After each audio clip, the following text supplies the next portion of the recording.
कान्हा,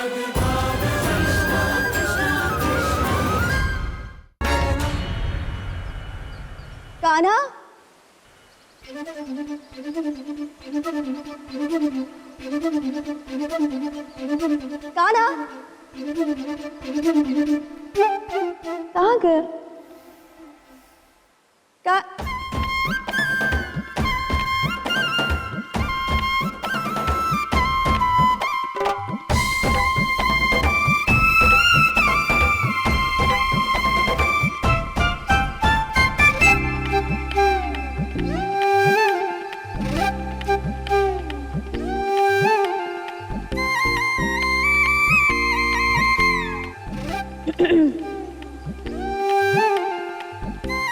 कैसी लग रही हूँ मैं? तुम्हारा ये श्रृंगार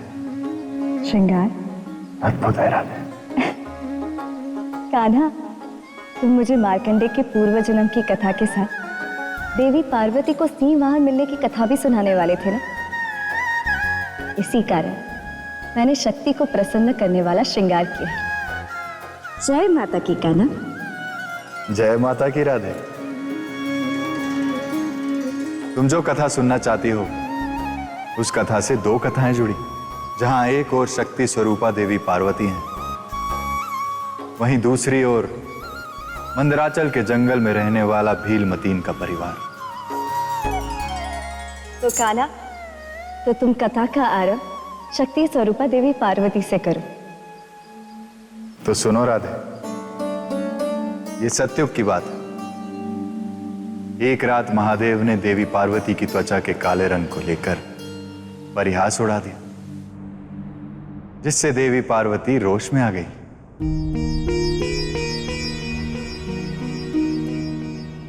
महादेव, हमें ज्ञात नहीं था कि हमारी त्वचा का काला रंग आपके दुख का कारण है। हम अपराधी हैं महादेव कि हम आपको प्रसन्न नहीं कर पाए।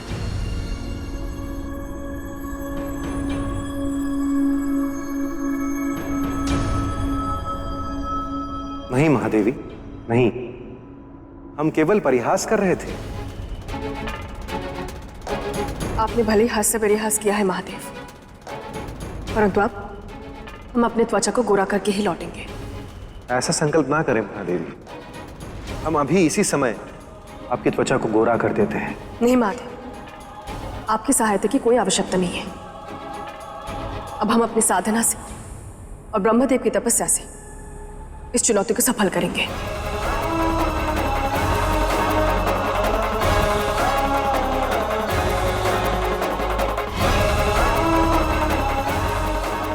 नहीं जानता था कि मेरे हाथ से परिहास का परिणाम इतना गंभीर होगा।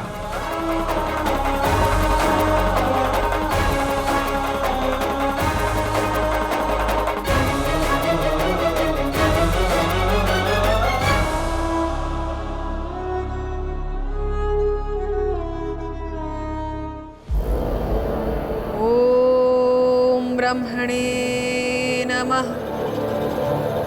ओम ब्रह्मणे नमः। ओम ब्रह्मणे नमः। ओम ब्रह्मणे नमः। ओम ब्रह्मणे नमः। राधे, यहीं से इस कथा का दूसरा भाग आरंभ होता है। मंदराचल के घने वन में रहने वाला भीलमतीन अपने युवा होते पुत्र धनुआ को लेकर काफी चिंतित रहा करता था। मतीन आकेट आदि द्वारा अपने परिवार का पालन किया करता था, परंतु धनुआ उसे जीव हत्या और आखेट अनुचित लगता था।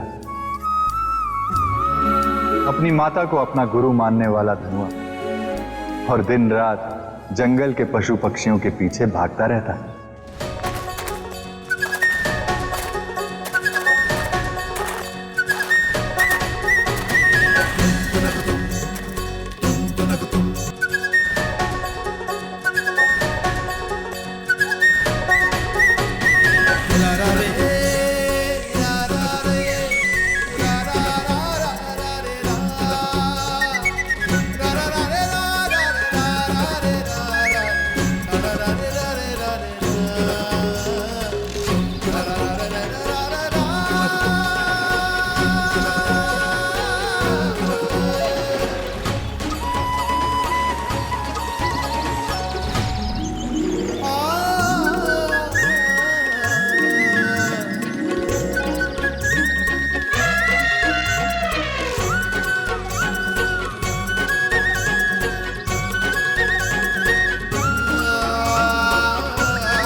पिताजी,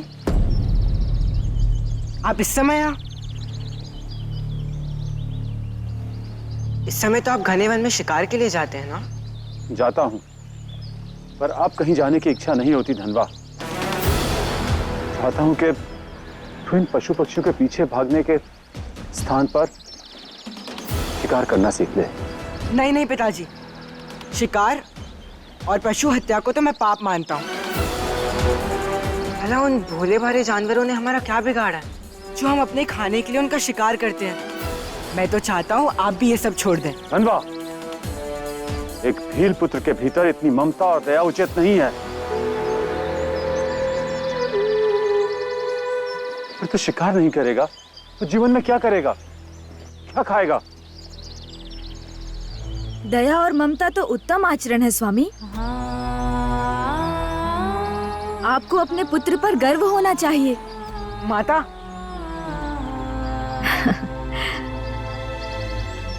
भव्या, दया और ममता उत्तम आचरण है। संत महात्मा भी यही कहते हैं, परंतु हम भील हैं। पेट पालने का अन्य कोई साधन नहीं है हमारे पास। साधन नहीं है अथवा हम अन्य साधनों की ओर देखना ही नहीं चाहते। मेरी बात सुनिए स्वामी। अपने वन की उत्तरी दिशा में हिमालय पर्वत से एक महात्मा जी अपने शिष्यों के साथ पधारे हैं। मैं उनका आशीष लेकर ही आ रही हूँ। उन्हें अपनी सेवा के लिए वनवासी बालक की आवश्यकता है। क्यों ना हम अपने धनवा को कुछ दिन उनकी सेवा में ही रख दें? महात्मा जी की सेवा? वो तो मैं अवश्य मन लगा कर करूंगा। नहीं, एक भील पुत्र के लिए ये उचित नहीं है। अनुचित भी नहीं होगा स्वामी। हो सकता है कि महात्मा जी के आशीष से धनवा को जीवन की नई दिशा मिल जाए। तो फिर चले पिताजी।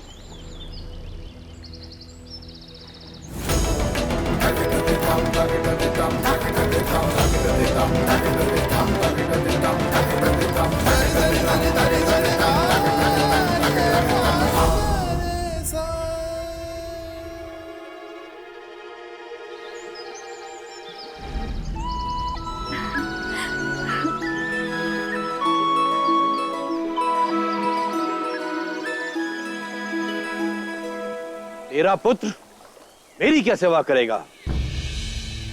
ये तो मुझ पर ही बोझ बन जाएगा। महात्मा जी, आप मुझे अपनी सेवा का एक अवसर तो दीजिए। मैं अपनी सेवा से आपको प्रसन्न करके दिखाऊंगा।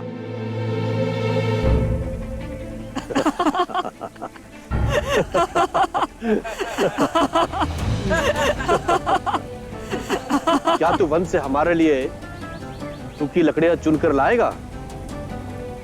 क्या तू कंद मूल फल फूल ला सकता है? क्या तू हर कार्य में हमारी सेवा करेगा? हाँ महात्मा जी, करूंगा, अवश्य करूंगा। उससे भी अधिक करूंगा महात्मा जी। बातें बहुत बनाता है। सुन ले, हम भगवान की पूजा आराधना करने वाले साधु महात्मा हैं। हमें कलह और क्लेश से घृणा है।